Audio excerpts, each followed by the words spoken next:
Ladies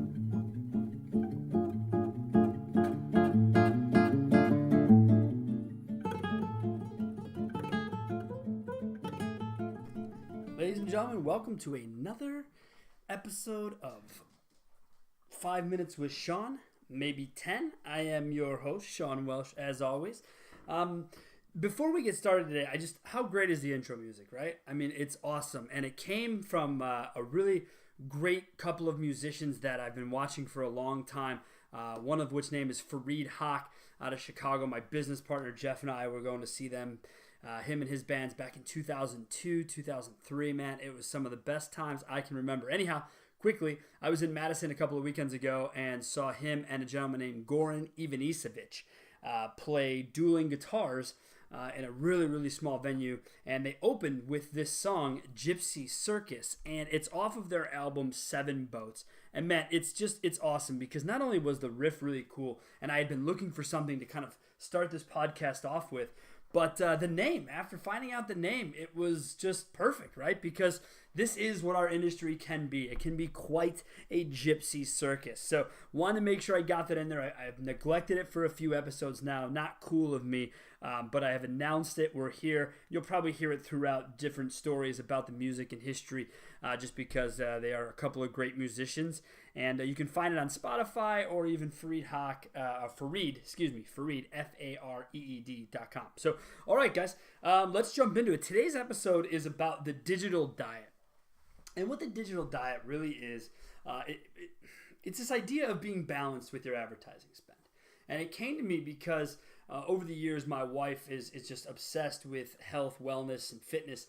And I was always talking about diets and the right amount of protein, the right amount of carbs, and this, that, and the other part of it, right? And she's into the micronutrients and the macronutrients. And so when we start talking about all those things and I start looking around at my own landscape and my industry, I say to myself, okay, all right, a diet has to be well balanced, has to be part of what goals you want. If you're a weightlifter, you need a certain setup. If you want to be lean and a runner, you need a certain setup. So I thought, okay, let's go ahead and just tie that to my business, right? How it adapts. So I started to really work on this philosophy and idea of the digital diet. And so the problem that I was trying to help with is overspending. And even if it's not overspending, it's spending without a real definite plan, right? So when that happens, I started to try to define ways to help. And I thought with the diet kind of idea, food pyramid, if you could envision that, we'd want to work from the top down. So you'd want to make sure that your most basic elements are covered. And so the cases would be websites, right? Looking at your SEO, making sure that specials are up to date, aren't broken page links, etc., right? So really starting there at the most basic level. From there, making sure that depending on who you want to do business with and what your goals are, you're looking at paid search, you're looking at what we refer to as VDP drivers, companies like LotLinks, CarClicks. There's a few other people really getting into this space here quickly as well. Then you have your display advertising. You have your geofencing, which is basically just display advertising. And then it builds from there, social, etc. So what we want you to think about, or what I want you to think about, I should say, and there's no one sitting in the room with me here, is that it's okay to cut back. It's okay to start all the way back at the most basic of levels, because this is where you'll learn what you're really after. And I say it because I've done it plenty of times throughout my career, both as a dealer and now on this side of the table, where I've pared it all back. I've gone very, very lean. I typically do it during the leaner months of my business, not where things are as competitive. And here in the Midwest, it's more of the summer months. So we would cut back more, mainly in the winter, just to kind of see what changed with the data, what changed with conversion rates, how did it work with our spending, right?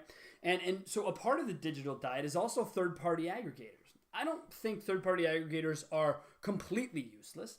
I believe them as a digital billboard. So if you in the past believed in billboard, radio, TV, you would believe in third-party websites, Cars.com, AutoTrader, Car Gurus.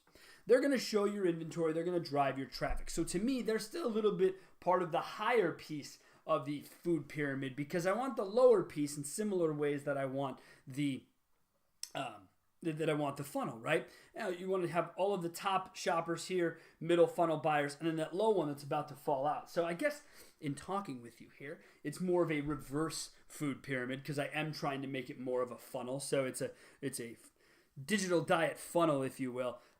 And so when you've cut back, now you're watching your data. Decide what plan you're going to look for here. Do you need more leads, right? Do you need more phone calls?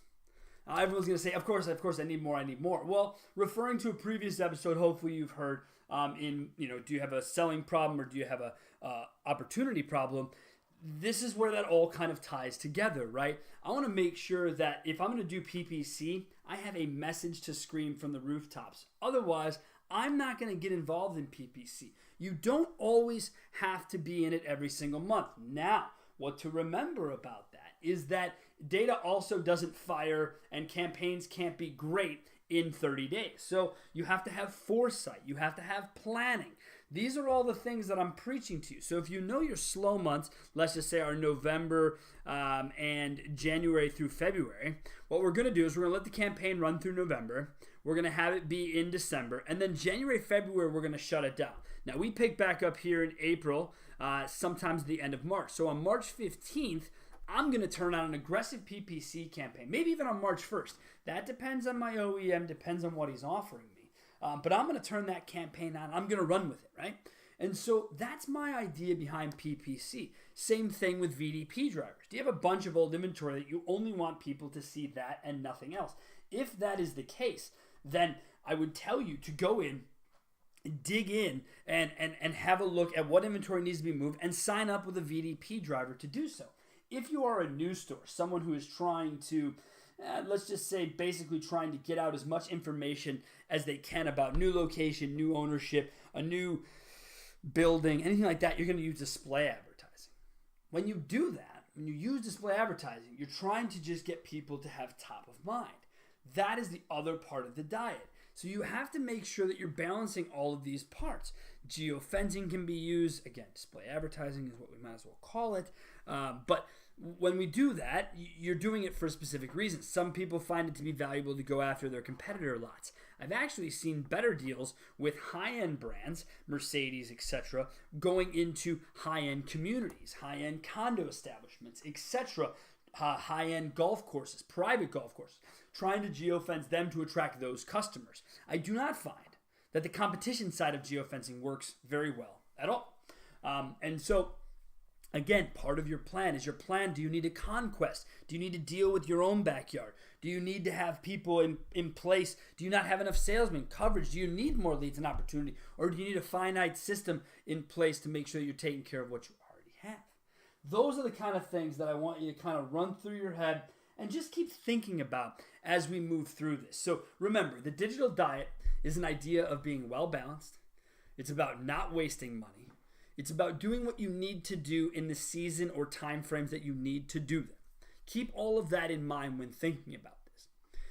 The digital diet was something that I created to try and help myself understand better the best ways for my stores to spend money. I think it will help you as well. If you just envision it the same way, I believe it can do the same thing for you. So this is probably not the last time you hear digital diet, but it is the last time we're talking about it today. So thank you guys so much for joining us. Remember, we love the feedback. You can always contact us at the information on the screen listed for you. And as always, not on Facebook and Twitter, but I'd love to get a text, an email, or a phone call from anyone listening who's enjoying what they're hearing. Thanks a lot. Have a great day.